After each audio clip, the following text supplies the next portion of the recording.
A paz do Senhor, queridos irmãos e irmãs e ouvintes. Hoje quero trazer a vocês um ensino detalhado sobre a Palavra de Deus, a Bíblia Sagrada, em um todo, um ensino teológico, que é a teologia sistemática. Parte 1, que iremos aprender hoje, que é a doutrina da Palavra de Deus. A Palavra de Deus. Quais as diferentes formas da Palavra de Deus? Explicação e base bíblica. Que significa a frase a Palavra de Deus? Aí há uma pergunta. Na verdade, há vários significados que essa frase assume na Bíblia. Vale a pena distinguir claramente esses diferentes sentidos no começo desse estudo. A Palavra de Deus, como pessoa, Jesus Cristo. Às vezes a Bíblia refere-se ao Filho de Deus como a Palavra de Deus. Em Apocalipse, capítulo 19, versículo 13, João vê o Senhor Jesus ressurreto no céu e diz: está vestido com um manto tingido de sangue, e o seu nome é a Palavra de Deus.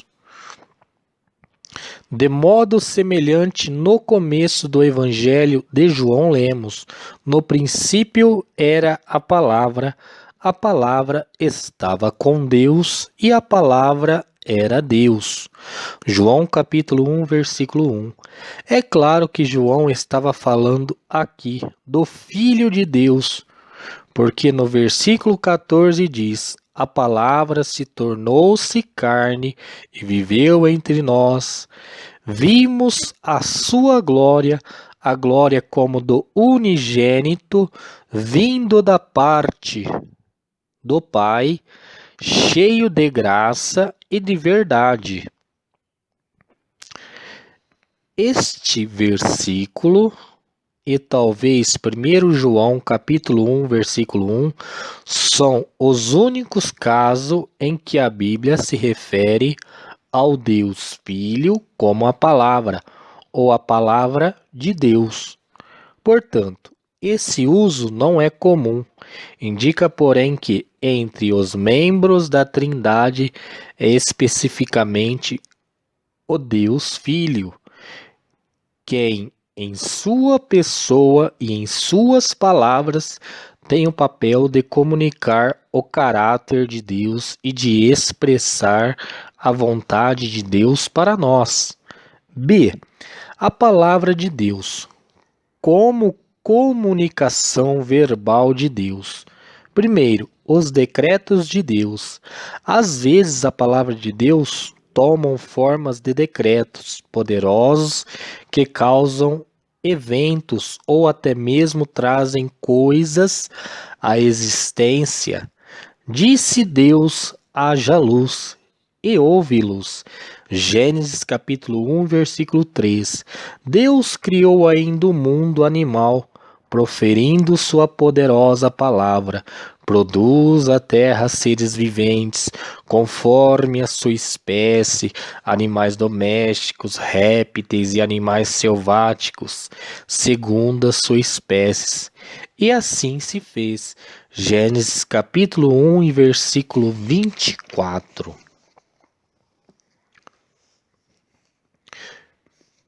Por isso, o salmista pôde dizer: os céus, por sua palavra, se fizeram, e pelo sopro de sua boca, o exército deles. Salmo capítulo 33 e versículo 6. Essas palavras poderosas e criadoras de Deus são frequentemente chamadas decretos de Deus. Decreto de Deus é uma palavra divina que faz algo acontecer. Esses decretos de Deus incluem não só os eventos da criação original, como também a existência contínua de todas as coisas, pois Hebreus, capítulo 1, versículo 3, nos diz que Cristo está o tempo todo sustentando todas as coisas pela palavra do seu poder. Segundo, palavra de Deus de aplicação pessoal. Deus às vezes se comunica com pessoas sobre a terra, falando diretamente com a elas. Esses casos são exemplos de palavras de Deus de aplicação pessoal e encontram-se através das Escrituras bem no início da criação. Deus diz a Adão, e o Senhor Deus lhe deu essa ordem: de toda árvore do jardim comerás livremente, mas da árvore do conhecimento do bem e do mal não comerás. Porque no dia em que dele comeres, certamente morrerás. Gênesis capítulo 2, versículo 16 ao 17. Após o pecado de Adão e Eva, Deus ainda vem e fala diretamente e pessoalmente a eles na palavra de maldição. Gênesis capítulo 3, versículo 16 ao 19. Outro exemplo proeminente de fala pessoal direta de Deus às pessoas sobre a terra encontra-se na concessão dos 10 mandamentos. Então falou Deus todas essas palavras: Eu sou o Senhor teu Deus, que te tirei da terra do Egito, da casa da servidão. Não terás outros deuses diante de mim. Êxodo capítulo 20, versículo 1 ao 3. No Novo Testamento, por ocasião do batismo de Jesus, o Deus Pai falou com uma voz que veio dos céus, dizendo: Este é meu Filho amado, em quem me comprazo. Mateus capítulo 3, versículo 17. Nesses e em vários outros casos em que Deus proferiu a palavras de aplicação pessoal, especificamente a indivíduos, estava claro para os ouvintes que aquelas eram realmente as palavras de Deus. Eles estavam ouvindo a voz do próprio Deus e, portanto, ouvindo as palavras que tinham autoridade divina absoluta e eram absolutamente fidedignas. Não crer em qualquer uma dessas palavras ou desobedecer a elas significa não crer em Deus ou desobedecer a Ele, portanto, cometer pecado. Embora as palavras de Deus de aplicação pessoal seja sempre vista nas Escrituras como as palavras reais de Deus, são também palavras humanas, no sentido de serem proferidas em linguagens humanas, como que pode ser compreendida e imediatamente. O fato de essas palavras serem expressas em linguagens humanas não limita de modo nenhum seu caráter divino, nem sua autoridade. São inteiramente palavras de Deus proferidas pela voz do próprio Deus. Alguns teólogos têm argumentado que, uma vez que a linguagem humana é sempre imperfeita, qualquer mensagem que Deus nos dirige por meio dela deve ser também limitada em sua autoridade e veracidade. Mas essas passagens e muitas outras que registram exemplos de palavras de Deus de aplicação pessoal para indivíduos não apresentam nenhum indício de limitação de autoridade ou veracidade das palavras de Deus proferidas em linguagens humanas. É exatamente o oposto que é verdade, pois as palavras sempre impõem aos ouvintes uma obrigação absoluta de crer nelas e de obedecer plenamente a elas. Não dar crédito ou desobedecer a algumas parte delas significa não dar crédito e desobedecer ao próprio Deus. 3. Palavra de Deus comunicadas por lábios humanos. Com frequência, nas Escrituras, Deus levanta profetas para falar por meio deles. De novo, é evidente que, embora sejam palavras humanas, faladas em linguagens humanas comum, por seres humanos comum, sua autoridade e veracidade não sofrem nenhuma redução. Ainda são inteiramente palavras de Deus.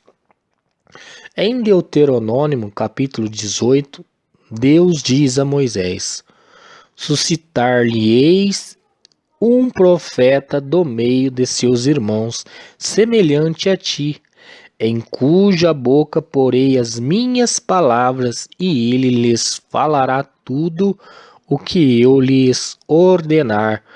De modo aquele que não ouvir as minhas palavras, que ele falar em meu nome, disso lhe pedirei conta.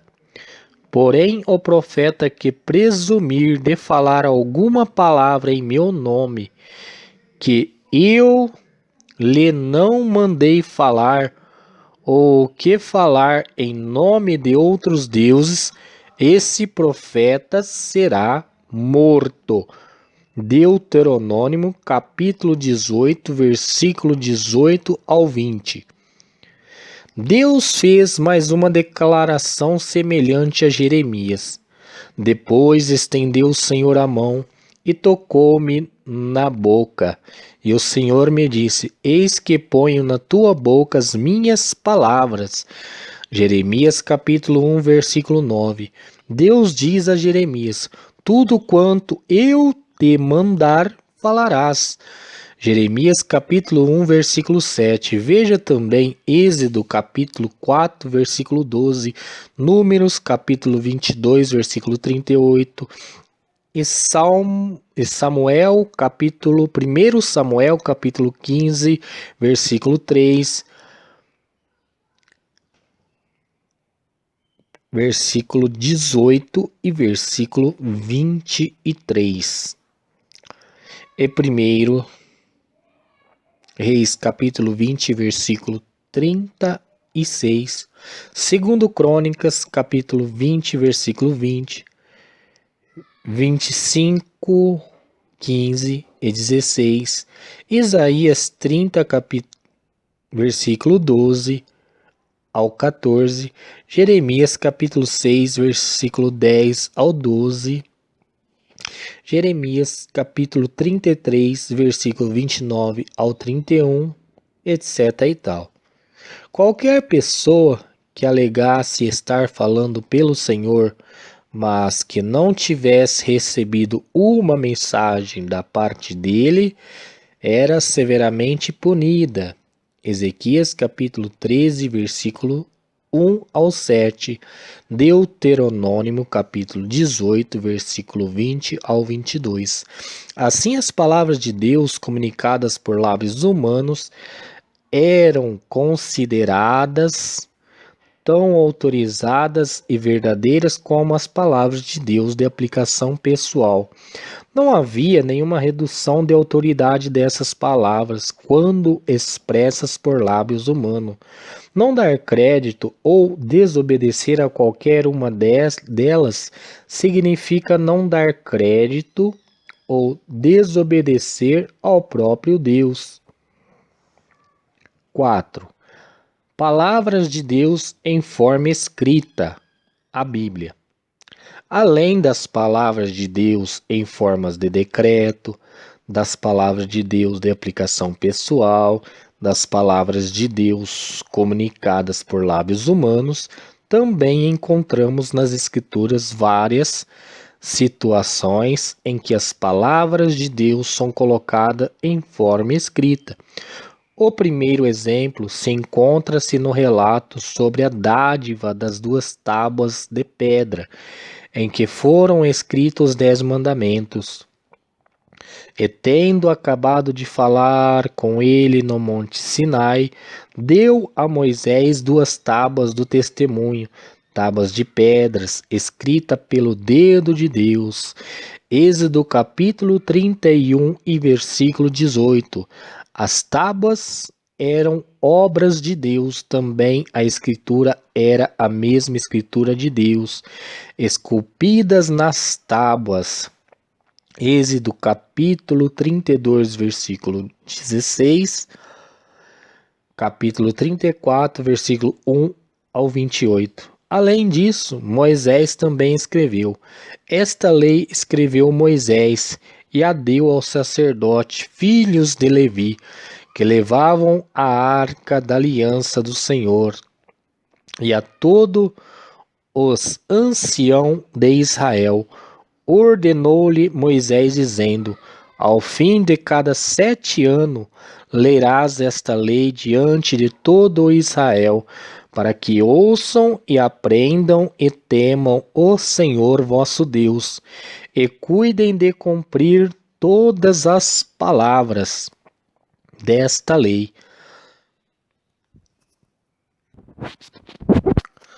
para que seus filhos que não as souberam ouçam e aprendam a temer o Senhor vosso Deus. Deuteronômio capítulo 31, versículo 9 ao 13. Este livro que Moisés escreveu foi então depositado ao lado da Arca da Aliança. Tendo Moisés acabado de escrever integralmente as palavras desta lei num livro, deu a ordem aos levitas que levavam a arca da aliança do Senhor, dizendo: tomai este livro da lei e aponde-os ao lado da arca da aliança do Senhor vosso Deus, para que ali esteja por testemunha contra ti. Deuteronômio capítulo 31, versículo 24 ao 26. Mais tarde foram feitos acréscimos a este livro das palavras de Deus. Josué escreveu estas palavras no livro da lei de Deus. Josué capítulo 24 e versículo 26. Deus ordenou a Isaías: vai, pois, escreve isso numa tabuinha perante eles. Escreva-o num livro para que fique registrado para os dias vindouros, para sempre, perpetuamente. Isaías capítulo 30, versículo 8. Deus disse também a Jeremias: escreve num livro todas as palavras que eu disse. Jeremias capítulo 30, versículo 2. Jeremias capítulo 36, versículo 2 ao 4. 27, 31, 51, 60. No Novo Testamento, Jesus promete aos seus discípulos que o Espírito Santo os faria lembrar das palavras que ele, Jesus, havia lhes falado. João capítulo 14, versículo 26. Capítulo 16, versículo 12 ao 13. Paulo ousa dizer que as palavras que estava escrevendo aos coríntios eram mandamentos do Senhor. 1 Coríntios capítulo 14 e versículo 17. 2 Pedro capítulo 3 e versículo 2. Mais uma vez, devem-se observar que essas palavras ainda são consideradas palavra do próprio Deus, mesmo que sejam escritas em maior parte por seres humanos e sempre em linguagem humana. Além disso, são absolutamente autorizadas e absolutamente verdadeiras. Desobedecer a elas ou não crer nelas é um sério pecado e atrai o julgamento de Deus. 1 Coríntios capítulo 14, versículo 7. Jeremias capítulo 33, versículo 9 ao 31. Várias vantagens advêm das palavras de Deus em forma escrita. Em primeiro lugar, a preservação muito mais precisa das palavras de Deus para as gerações seguintes. Depender da memória e repetir tradição oral é um método muito menos confiável de preservação dessas palavras através da história do que o seu registro por escrito. Deuteronômio capítulo 31 e versículo 12 e 13.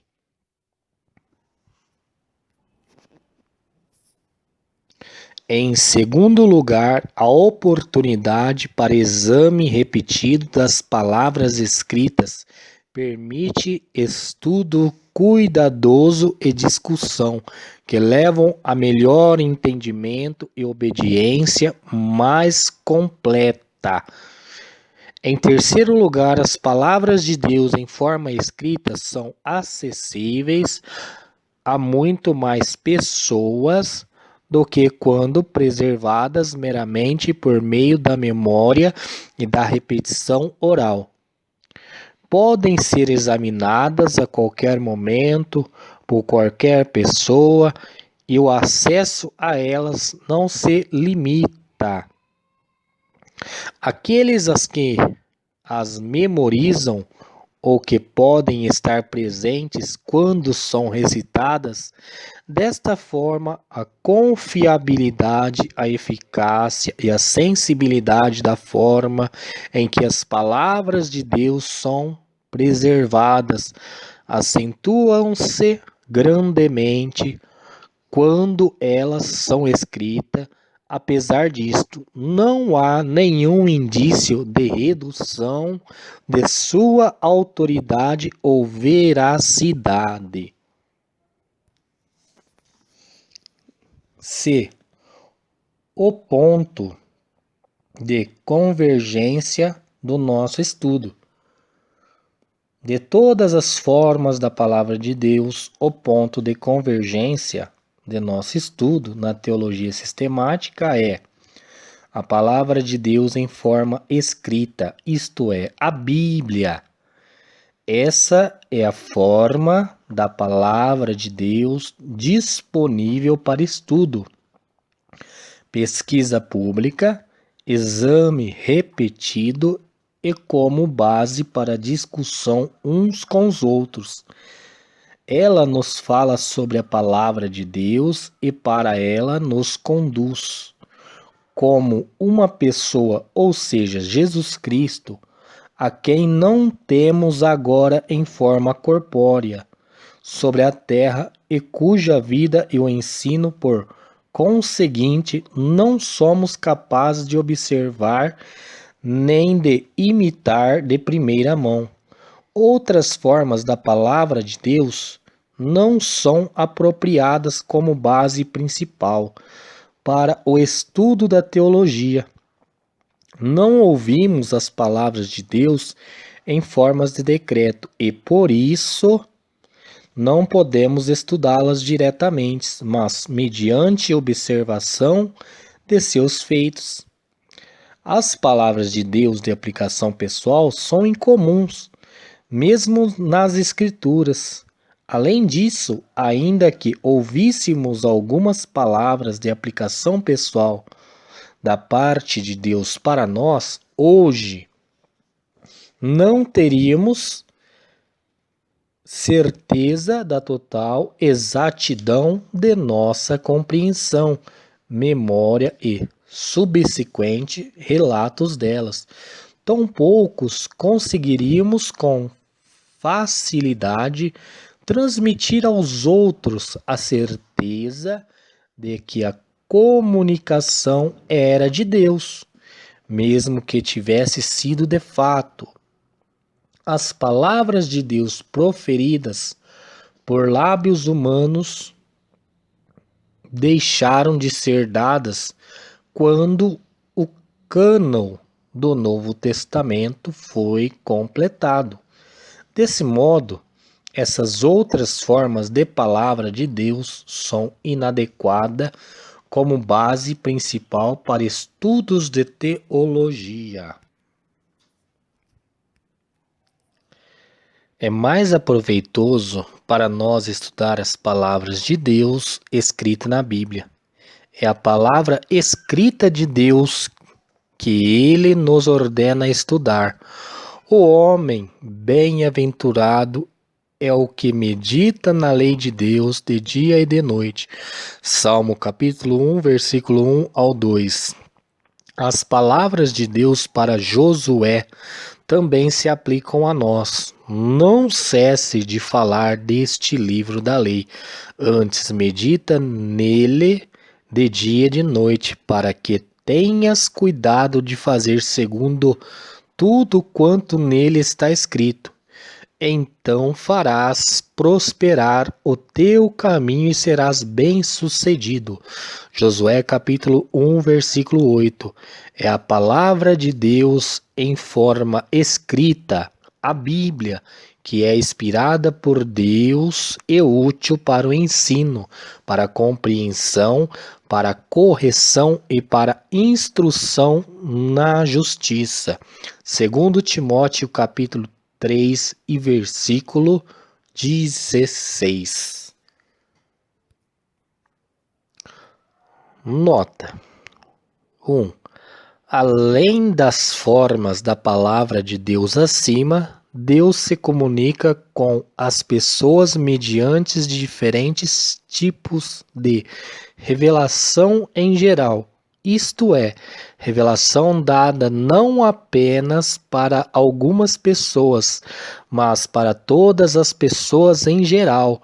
A revelação geral inclui tanto a revelação de Deus por meio da natureza. Veja Salmo capítulo 19, versículo 1 ao 6, Atos capítulo 14, versículo 17.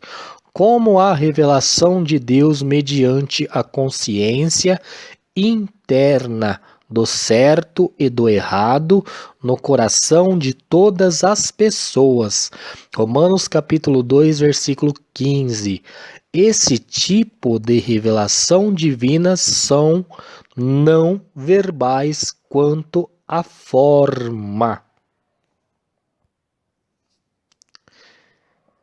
Então, irmãos, amadas irmãs, acabamos de ler um assunto relacionado à teologia sistemática. Espero que todos gostem.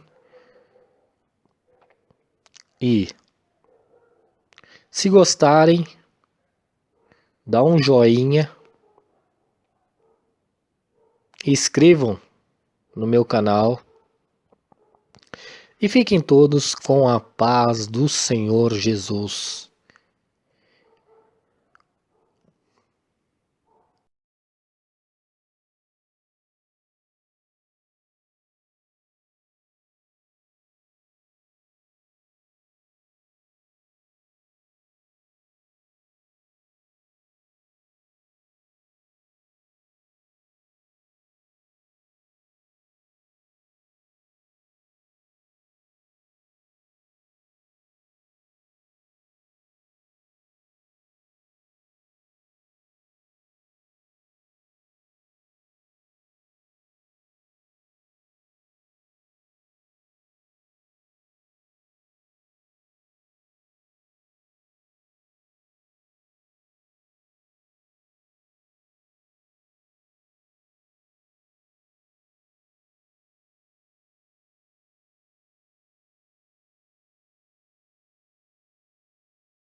A paz do Senhor, irmãos e irmãs.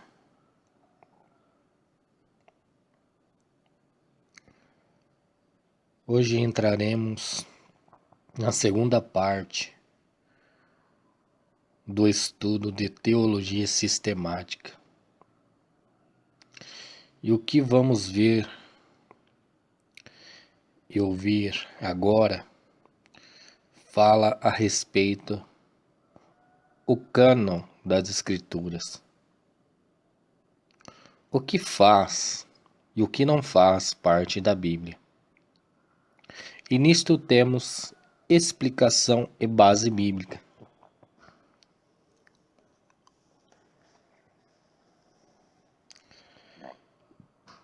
No capítulo anterior concluímos que em especial, as palavras escritas de Deus na Bíblia que devemos dar nossa atenção antes que possamos fazer isso.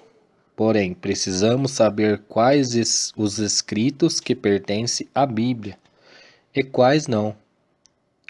Essa é a questão do cânon das Escrituras, que pode ser definido da seguinte maneira: o cânon das Escrituras é a lista de todos os livros que pertencem à Bíblia.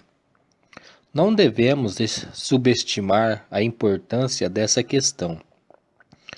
As palavras das Escrituras são as palavras pelas quais nutrimos nossa vida espiritual. Portanto, podemos reafirmar o comentário de Moisés ao povo de Israel a respeito da lei de Deus. Porque esta palavra não é para vós outros coisas vãs, antes é a vossa vida, e por esta mesma palavra prolongareis os dias na terra a qual passando o Jordão ides para possuir. Deuteronômio capítulo 32, versículo 47.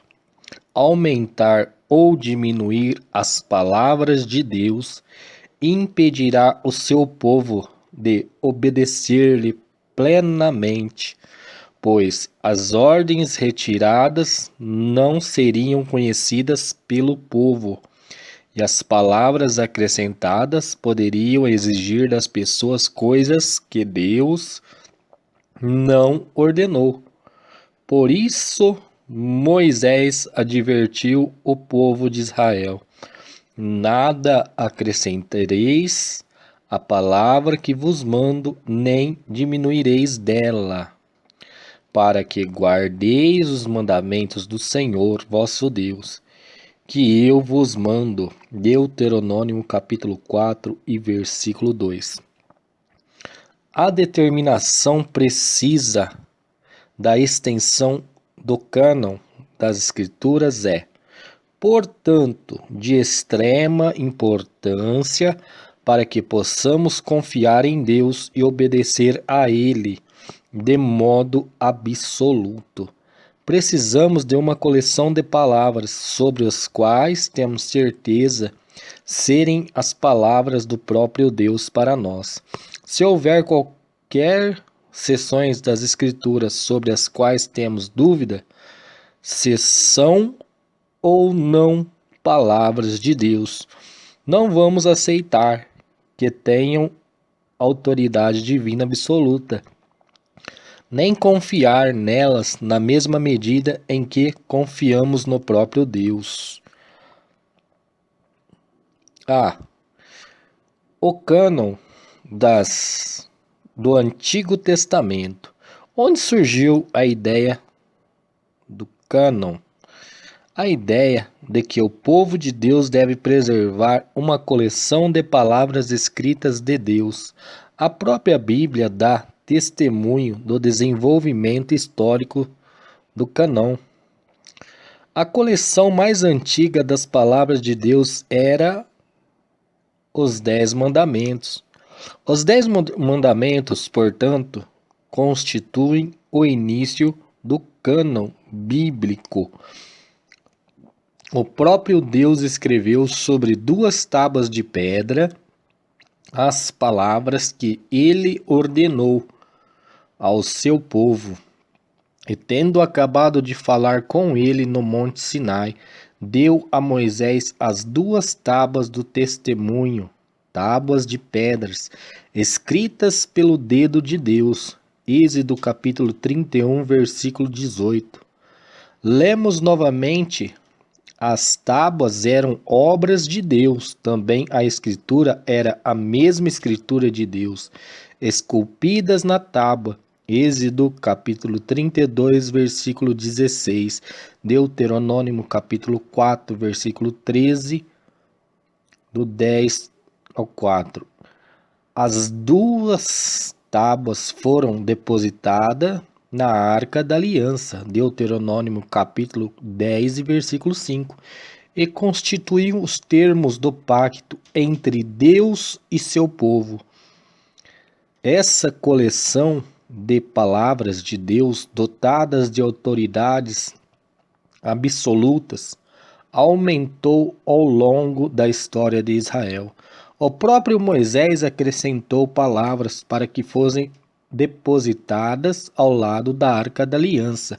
Deuteronômio capítulo 31, versículo 24 ao 26.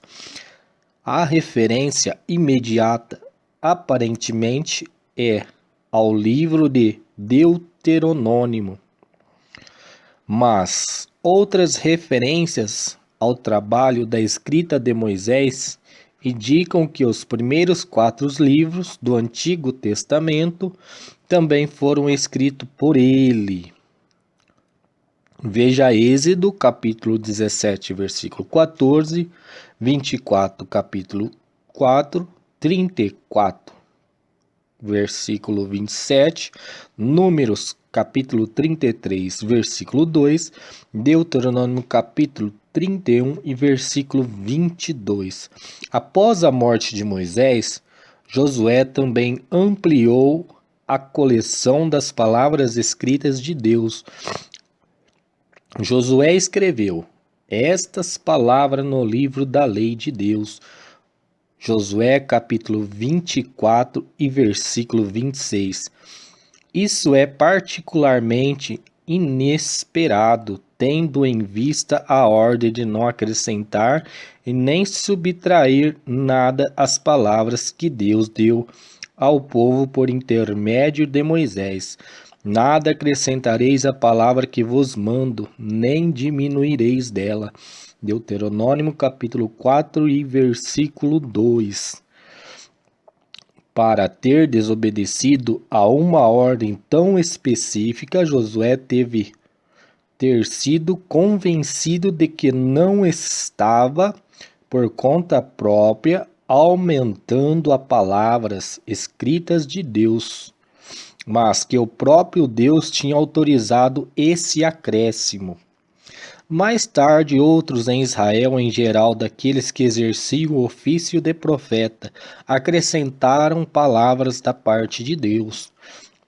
Declarou Samuel ao povo o direito do reino, escreveu num livro e pôs perante o Senhor. Então despediu Samuel todo o povo, cada um para sua casa. 1 Samuel capítulo 10 e versículo 25. Os atos, pois, do rei Davi, tantos os primeiros como os últimos, eis que estão escritos nas crônicas, registrado por Samuel, o vidente, nas crônicas do profeta Natã e nas crônicas de Gade, o vidente. 1 Crônicas, capítulo 29, versículo 29. Quanto ao mais atos de Josafá, tanto os primeiros como os últimos, eis que estão escritos nas crônicas registradas por Jeú, filho de Anani, que as inseriu na história dos reis de Israel. 2 Crônicas, capítulo 20, versículo 34. 1 Reis, capítulo 16, versículo 7. Em que Jeú, o filho de Anani, é chamado profeta.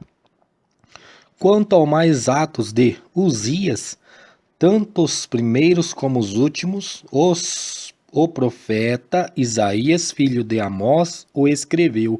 Segundo Crônicas, capítulo 26 e versículo 22. Quanto aos mais atos de Ezequias e as suas obras de misericórdia, eis que estão escritos na visão do profeta Isaías, filho de Amós, e no livro da história dos reis de Judá e de Israel. Segundo Crônicas, capítulo 32, versículo 32. Assim fala o Senhor Deus de Israel: escreve num livro todas as palavras que eu vos disse.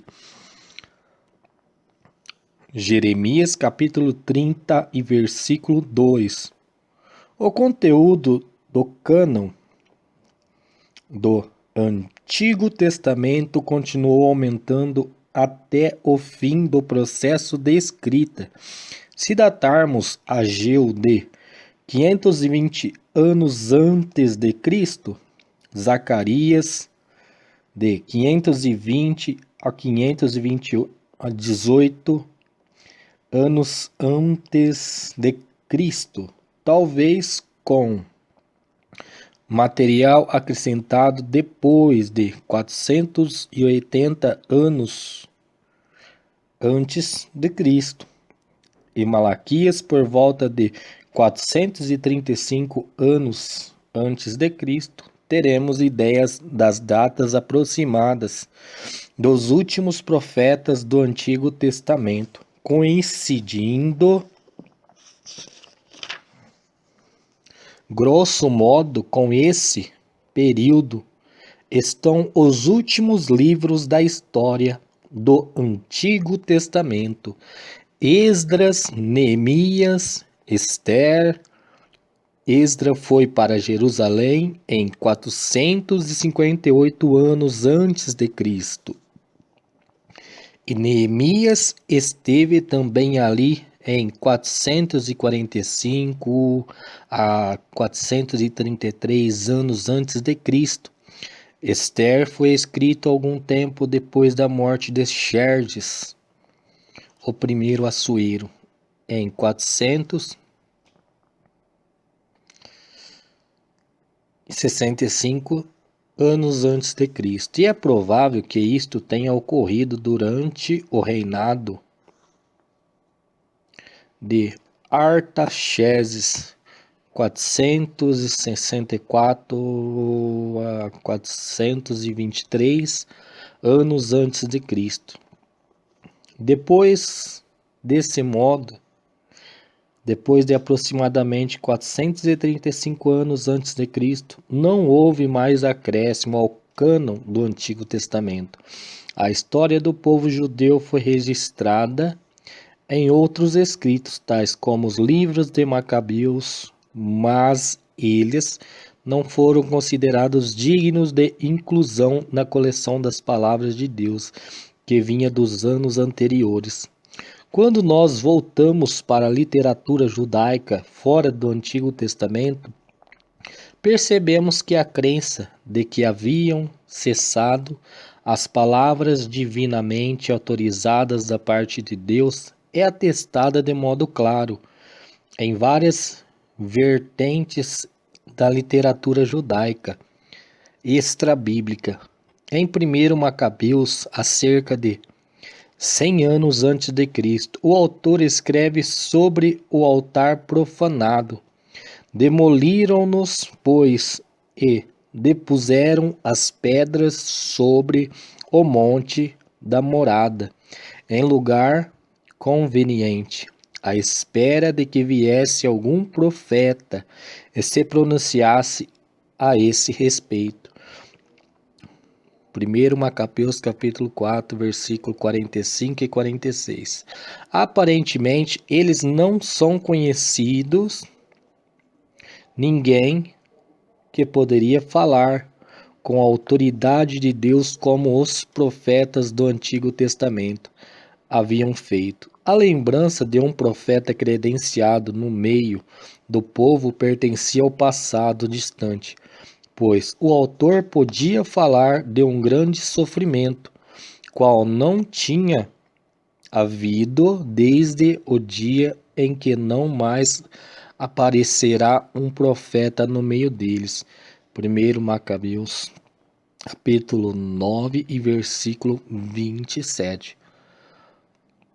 Josefo, nascido em 37 ou 38 depois de Cristo, explicou: desde Artaxerxes até os nossos dias, foi escrita uma história completa, mas não foi julgada digna de crédito igual ao dos livros mais antigos, devido à falta de sucessão exata dos profetas. Essa declaração do maior historiador judeu do primeiro século cristão mostra que ele conhecia os escritos que agora fazem parte dos apócrifos, mas que ele e muitos dos seus contemporâneos não os consideravam dignos de crédito igual ao das obras agora conhecida por nós como Escrituras do Antigo Testamento, segundo o ponto de vista de Josefo. Nenhuma palavra de Deus foi acrescentada às Escrituras após a cerca de 435 anos antes de Cristo. A literatura rabínica reflete convicção semelhante em sua frequente declaração de que o Espírito Santo, em sua função de inspirador de profecias, havia se afastado de Israel após a morte dos últimos profetas, Ageu, Zacarias e Malaquias. O Espírito Santo se afastou de Israel, mas eles ainda se beneficiavam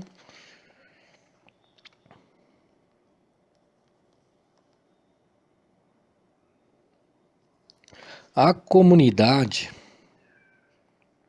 a seita judaica que nos legou os manuscritos do Mar Morto, também esperava um profeta cujas palavras teriam autoridade para substituir qualquer regulamento existente.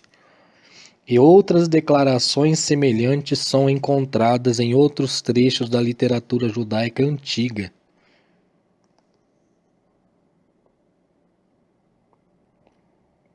Veja segundo Baruque, capítulo 85, versículo 3, e a oração de Azarias, capítulo 15.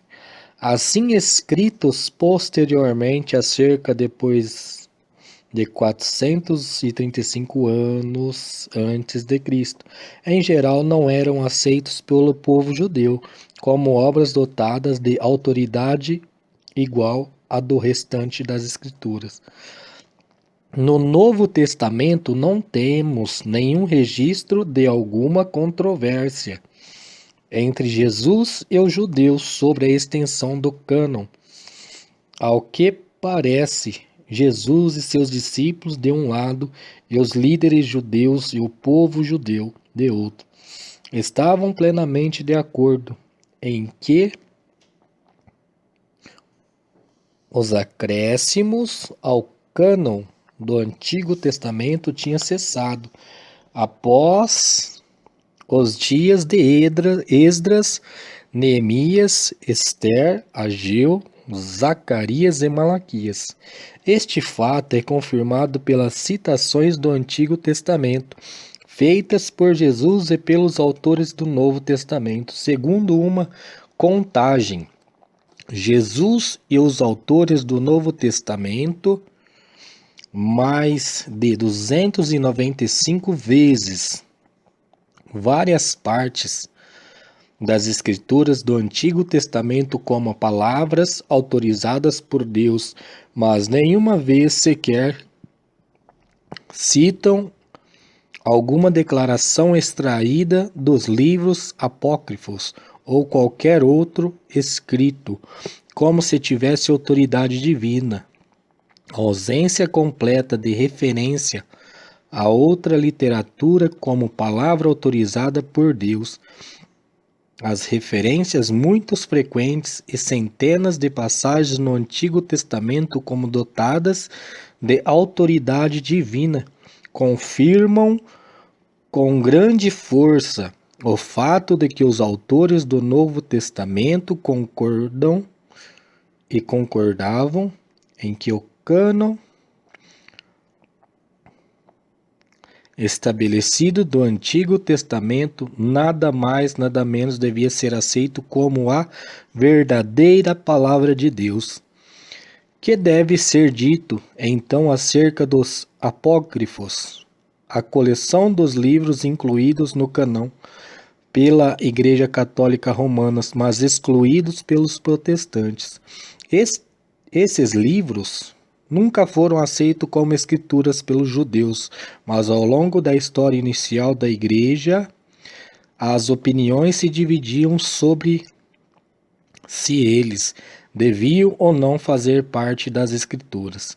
Na realidade, a evidência cristã mais antiga coloca-se de modo decisivo contra a visão dos apócrifos como escrituras, mas o uso desses livros foi se difundindo gradualmente em algumas partes da Igreja até o tempo da Reforma. O fato de que esses livros foram incluídos por Jerônimo ou a sua tradução da Bíblia, a Vulgata Latina, completada em 404 anos depois de Cristo, serviu de apoio à sua aceitação, embora o próprio Jerônimo tenha dito que eles não eram livros do cânon, mas apenas livros da Igreja, úteis e aproveitosos para os crentes. O amplo uso da Vulgata Latina nos séculos subsequentes assegurou contínuo acesso a eles, mas o fato de que esses livros não tinham nenhum original hebraico, a exclusão deles do cânon judaico, bem como a ausência de citação deles no Novo Testamento, levaram muitos a encará-lo com desconfiança ou a rejeitar-lhes a autoridade. Por exemplo, a mais antiga lista cristã dos livros do Antigo Testamento que existe hoje é a de Melito, bispo de Sardes, que escreveu em cerca de 170 anos depois de Cristo. Quando cheguei ao Oriente e encontrei-me no lugar em que essas coisas foram proclamadas e feitas, e conheci com precisão os livros do Antigo Testamento, avaliei o fato e enviei-lhes, são estes os seus nomes, 5 livros de Moisés: Gênesis, Êxodo, Números, Levítico, Deuteronômio, Josué, filho de Num, Juízes, Ruth, 4 livros do Reinos, 2 livros de Crônicas, os Salmos de Davi, os Provérbios de Salomão e a sua sabedoria, Eclesiastes, o Cântico dos Cânticos, Jó, o profeta Isaías, Jeremias, os 12 num único livro, Daniel, Ezequiel e Esdras. É digno de nota que Melito não menciona aqui nenhum livro dos apócrifos, mas inclui todos os nossos atuais livros do Antigo Testamento, exceto Esther. Eusébio cita também Orígenes, que teria confirmado a maioria dos livros do nosso presente cânon do Antigo Testamento, inclusive Esther, mas nenhum dos apócrifos é declarado canônico. E se diz explicitamente que os livros de Macabeus estão fora desses livros canônicos. De modo semelhante, em 367 anos depois de Cristo, o grande líder da igreja Anastácio, bispo de Alexandria, escreveu sua carta pascal e alistou todos os livros do nosso atual cânon do Novo Testamento e do Antigo Testamento, exceto Esther. Mencionou também alguns livros dos apócrifos, tais como Sabedoria de Salomão, Sabedoria de Siraque, Judite e Tobias. E disse que esses não são na realidade incluídos no cânon, mas indicados pelos pais para serem lidos por aqueles que recentemente se uniram a nós e que desejam instrução da palavra de bondade. Entretanto, outros líderes da Igreja Antiga citam vários desses livros como escrituras. Existem incongruências doutrinárias e histórias em vários desses livros. Não existe nenhum sinal nesses livros que atestem origem divina. Tanto Judite como Tobias contêm erros históricos, cronológicos e geográficos.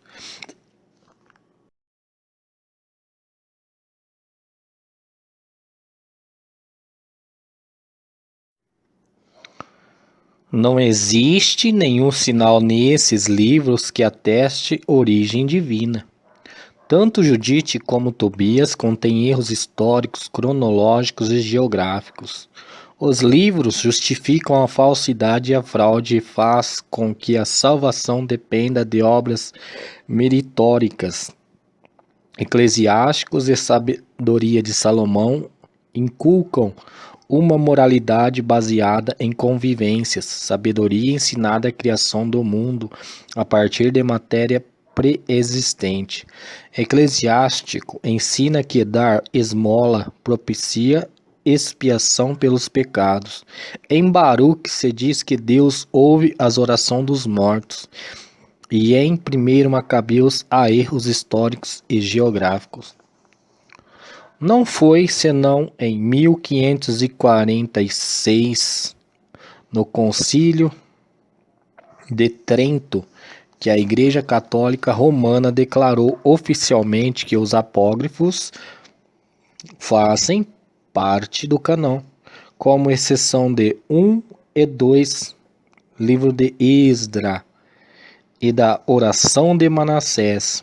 É significativo que o Concílio de Trento foi a resposta da Igreja Católica Romana aos ensinos de Martinho Lutero e da Reforma Protestante, que se espalhavam rapidamente, e os livros apócrifos contêm apoio para o ensino católico de oração pelos mortos e de justificação pela fé com obras, não pela fé somente, ao declarar que os apócrifos são parte do cânon. Os católicos romanos estariam alegando que a Igreja tem autoridade para designar uma obra literária como escritura, enquanto os protestantes têm sustentado que a Igreja não pode levar nada a se tornar escritura, mas apenas reconhecer o que Deus já determinou que fosse escrito como palavra dele próprio. Podemos fazer uma analogia dizendo que um investigador de polícia pode reconhecer uma nota falsificada como falsificada e outra genuína como genuína, mas não pode tornar uma nota falsa em genuína e nem pode alguma declaração de qualquer membro da polícia fazer com que a moeda falsa se torne algo que não é. É só o tesouro oficial de uma nação pode fazer moeda, que é moeda de verdade. De modo semelhante, só Deus pode fazer o que as palavras sejam palavras suas e dignas de inclusão nas Escrituras. Assim, os escritos dos apócrifos não devem ser considerados parte das Escrituras. Eles não atribuem a si mesmo